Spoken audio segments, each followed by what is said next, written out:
those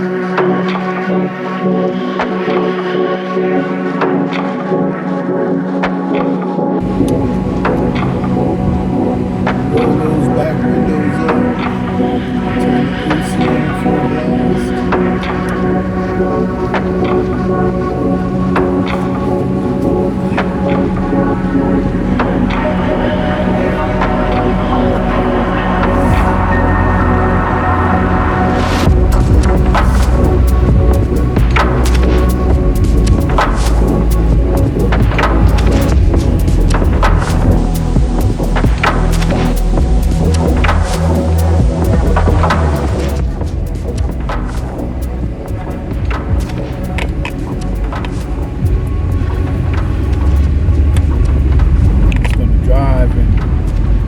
Let this car cool off a little bit.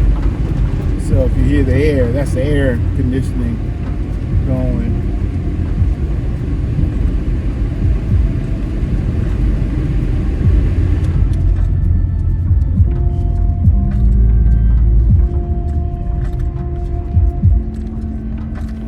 Close that.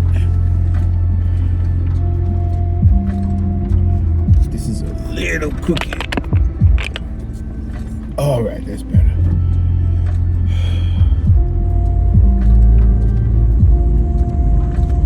Hello, hello, hello.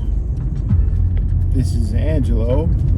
I am a passport brother who brought his fiance from Vietnam to the United States on a K-1 visa.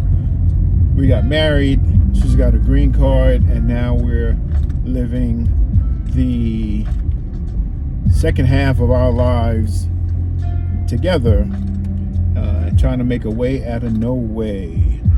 The last few months have been a little challenging. As a knucklehead motorcyclist, this chick is all over my side of the road. Anyway, so the last few months have been both challenging, and they have brought forth some major accomplishments in our individual lives. As you know, I resigned from my previous job at Justice Protection Services, owned by Fung Pham and Bill Bowie, and I resigned citing constructive discharge, and I've also filed an EEOC complaint. My interview with them is in January. Coming from larger, more prestigious security companies, I was in the security industry. I took exception to some of their methods and operational naivete and ignorance, and they took exception to me expressing that, and created an environment in which it was difficult for me to continue performing at the level that I was used to performing. So I resigned. And a lot of people went out there and they said, hey, the job market is nuts, it's crazy, it's you're insane for walking away from a job and where you are at the top of the ladder, so to speak, and re-enter a job market, particularly at my age. But one thing I've always said to everyone that's ever worked for me and with me, I've always said that I do not fear challenges, that when things happen, particularly at work, I always believe that it's because there is something better for you lined up outside. You just have to work for it and be patient and wait for it. So work for it and wait for it, and it'll come. And I studied for my cybersecurity certification. I did get certified in cybersecurity with ISC squared. That was great. I took the test for the CISSP exam. Didn't pass it, so I got to take that test again. But in the interim, I've always said that, you know, if you want something, you have to express it.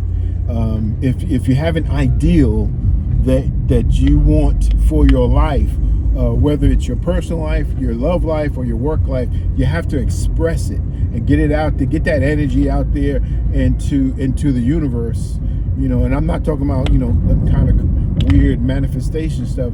I'm talking about just get that energy out there so that your brain can focus on making that happen.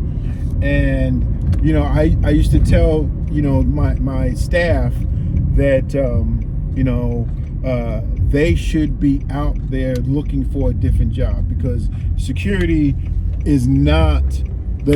industry is not a career industry.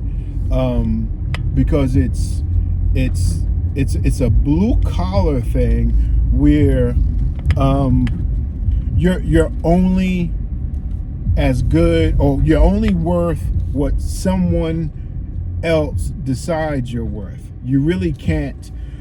It's really difficult to showcase your worth someplace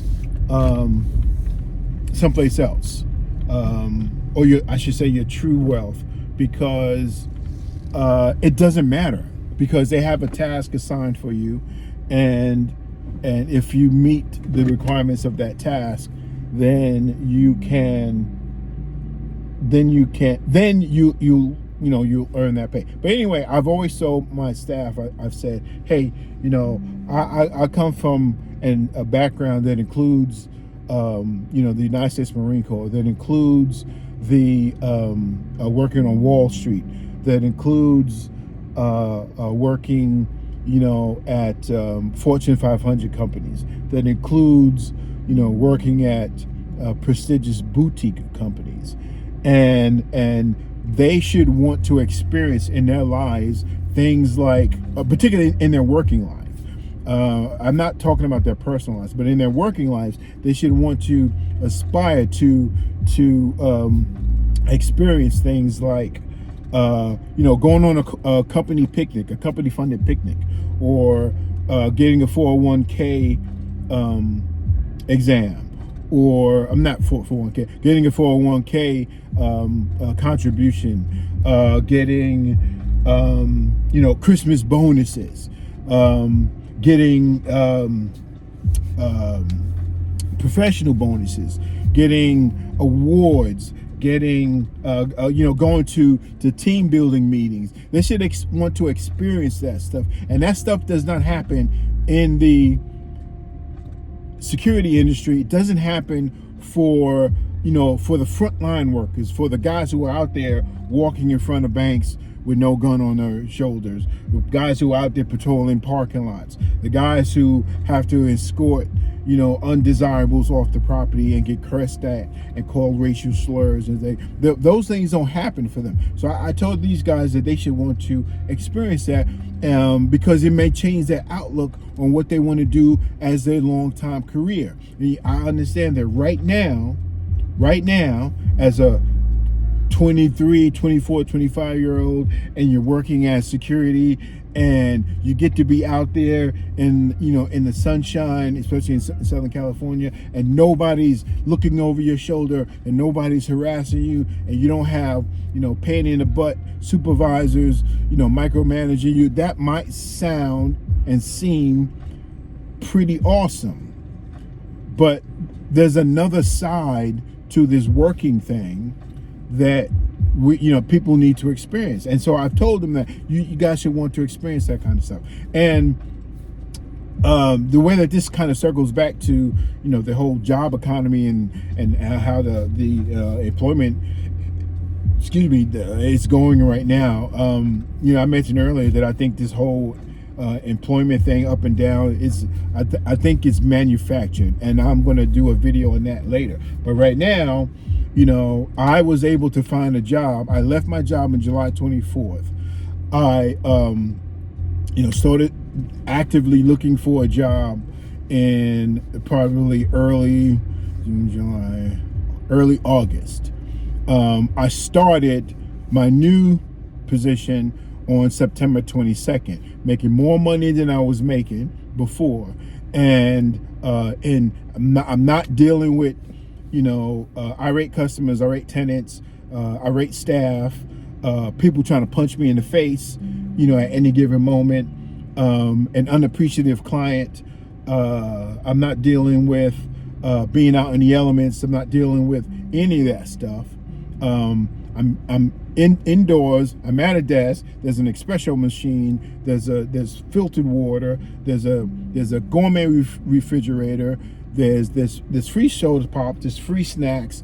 I just manage my own time. As long as I do my 8 hours, I manage my own time. And this is what.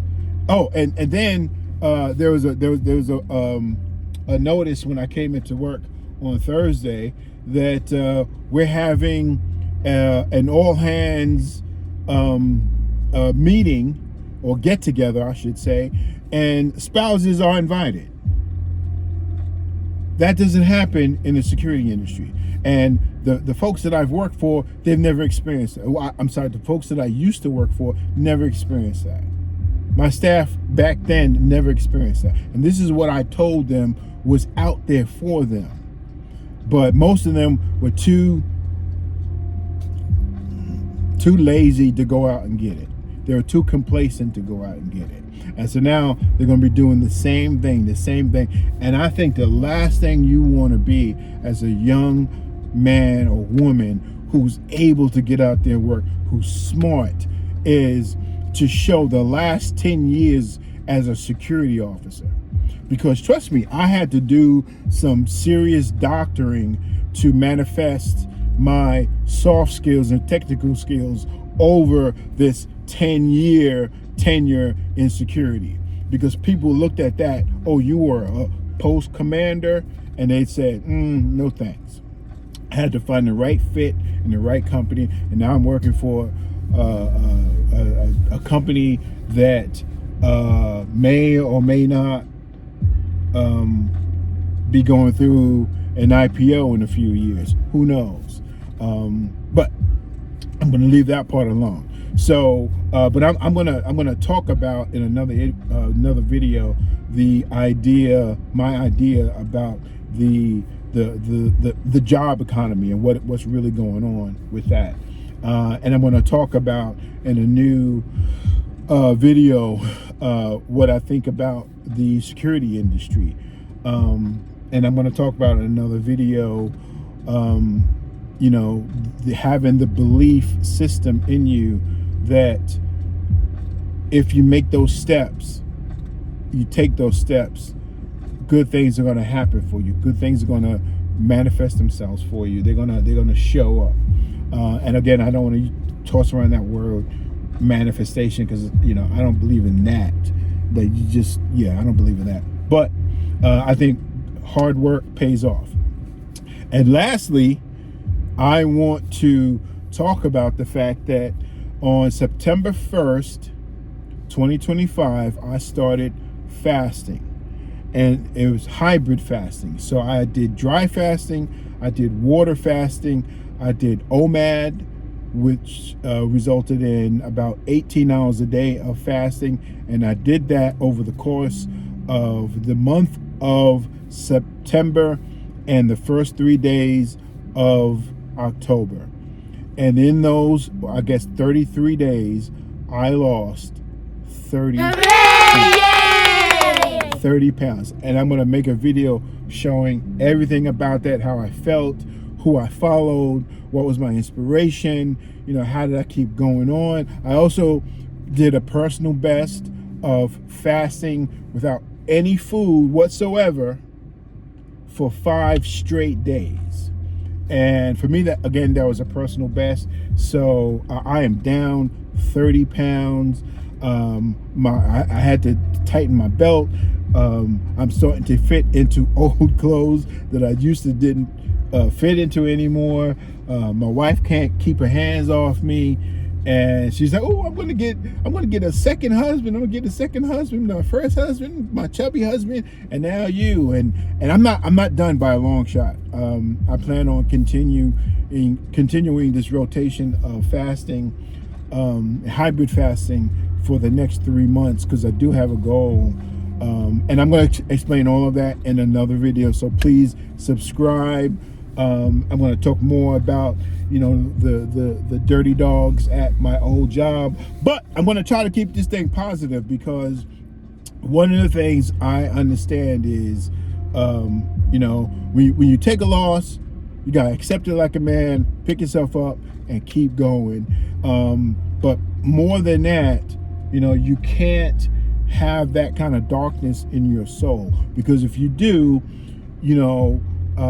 my experience has given me insight into why people lose their mind and go a little, off the deep end, because they want a little retribution. My experience has shown me that.